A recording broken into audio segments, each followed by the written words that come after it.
رات میں روح قبض کرنے سے مراد نیند ہے۔ انسان دن بھر جن کاموں اور اعمالوں میں مصروف رہتا ہے اور سب اللہ تعالیٰ کے علم میں ہے۔ نیند اور اس کے بعد بیداری کی طرح موت اور اس کے بعد بیداری ہوگی۔ جب حساب کتاب کا وقت ہو چکا ہوگا، اس میں نشانی ہے کہ جس طرح اللہ نیند کے بعد بیدار کر کے موقع دیتا ہے کہ ابھی موت نہیں آئی، اپنے اعمال درست کر کے اللہ کے پسندیدہ و فرما برداروں میں شامل ہو جاؤ۔ خود کو پاکیزہ کر کے رب کے ان انعامات کا حقدار بنا لو خود کو جس کا رب نے وعدہ فرمایا ہے۔ بسم اللہ الرحمن الرحیم۔ السلام علیکم۔ آج انشاءاللہ سورہ النحل کی آیت نمبر 125 سے سٹارٹ کریں گے۔ اس کا ترجمہ اور تفسیر تفہیم القرآن سے بیان کروں گی جو اہل سنت جماعت کے لیے ہے۔ اعوذ باللہ من الشیطان الرجیم، بسم اللہ الرحمن الرحیم۔ اے نبی صلی اللہ علیہ وآلہ وسلم، اپنے رب کے راستے کی طرف دعوت دو، حکمت اور عمدہ نصیحت کے ساتھ، اور لوگوں سے مباحثہ کرو ایسے طریقے پر جو بہترین ہو۔ تمہارا رب ہی زیادہ بہتر جانتا ہے کہ کون اس کی راہ سے بھٹکا ہوا ہے اور کون راہ راست پر ہے۔ اس کی تفسیر ہے، یعنی دعوت میں دو چیزیں ملحوظ رہنی چاہیے، ایک حکمت، دوسری عمدہ نصیحت۔ حکمت کا مطلب یہ ہے کہ بے وقوفوں کی طرح اندھا دھند تبلیغ نہ کی جائے، بلکہ دانائی کے ساتھ مخاطب کی ذہنیت، استعداد اور حالات کو سمجھ کر نیز موقع محل کو دیکھ کر بات کی جائے۔ ہر طرح کے لوگوں کو ایک ہی لکڑی سے نہ ہانکا جائے۔ جس شخص یا گروہ سے سابقہ پیش آئے، پہلے اس کے مرض کی تشخیص کی جائے، پھر ایسے دلائل سے اس کا علاج کیا جائے جو اس کے دل و دماغ کی گہرائیوں سے اس کے مرض کی جڑ نکال سکتے ہوں۔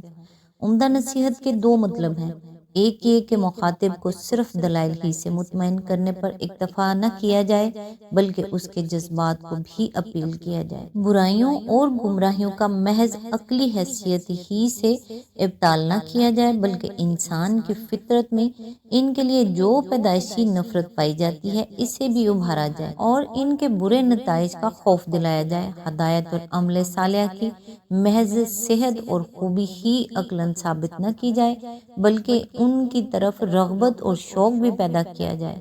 دوسرا مطلب یہ ہے کہ نصیحت ایسے طریقے سے کی جائے جس سے دل سوزی اور خیر خواہی ٹپکتی ہو، مخاطب یہ نہ سمجھے کہ ناصح اسے حقیر سمجھ رہا ہے اور اپنی بلندی کے احساس سے لذت لے رہا ہے، بلکہ اسے یہ محسوس ہو کہ ناصح کے دل میں اس کی اصلاح کے لیے ایک تڑپ موجود ہے اور وہ حقیقت میں اس کی بھلائی چاہتا ہے۔ یعنی اس کی نوعیت محض مناظرہ بازی اور عقلی کشتی اور ذہنی دنگل کی نہ ہو، اس میں کچھ بحثیاں اور الزام تراشیاں اور چوٹیں اور پھپتیاں نہ ہوں۔ اس کا مقصود حریف مقابل کو چپ کر دینا اور اپنی زبان آوری کے ڈنکے بجا دینا نہ ہو، بلکہ اس میں شیریں کلامی ہو، اعلیٰ درجے کا شریفانہ اخلاق ہو، معقول اور دل لگتے ہوئے دلائل ہوں، مخاطب کے اندر ضد اور بات کی پچ اور ہٹ درمی پیدا نہ ہونے دی جائے، سیدھے سیدھے طریقے سے اس کو بات سمجھانے کی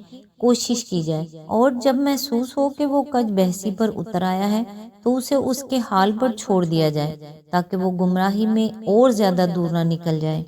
آیت نمبر 126۔ اور اگر تم لوگ بدلہ لو تو بس اسی قدر لے لو جس قدر تم پر زیادتی کی گئی ہو، لیکن اگر تم صبر کرو تو یقیناً یہ صبر کرنے والوں ہی کے حق میں بہتر ہے۔ آیت نمبر 127۔ اے محمد صلی اللہ علیہ وآلہ وسلم، صبر سے کام کیے جاؤ اور تمہارا یہ صبر اللہ ہی کی توفیق سے ہے۔ ان لوگوں کی حرکات پر رنج نہ کرو اور نہ ان کی چال بازیوں پر دل تنگ ہو۔ آیت نمبر 128۔ اللہ ان لوگوں کے ساتھ ہے جو تقوی سے کام لیتے ہیں اور احسان پر عمل کرتے ہیں۔ اس کی تفسیر ہے، یعنی جو خدا سے ڈر کر ہر قسم کے برے طریقوں سے پرہیز کرتے ہیں اور ہمیشہ نیک رویے پر قائم رہتے ہیں۔